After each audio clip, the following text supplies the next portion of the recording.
IFM News. IFM News. IFM News. Lokal. Naiget ti panang bigbig ni 1st District Congressman Sandro Marcos kadagiti ina ita nga Mother's Day.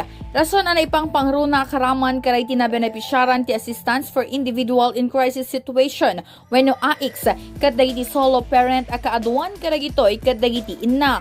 Patyon na adakkel ti akam ti maysa nga inay ti maysa pamilya. Saan laang nga silaw ti uneg ti pagtaengan no dikat masansan na isuna ti amin iti pamilya. Kabayatan na malaksid karay ti solo parent beneficiaryo pa iti AIX dahiti market vendors, farmers, ken college students.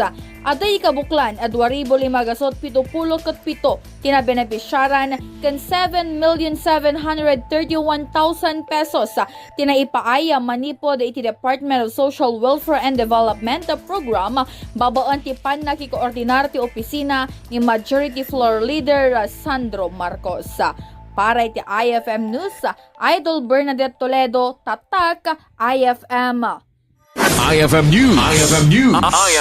IFM News. Lokal.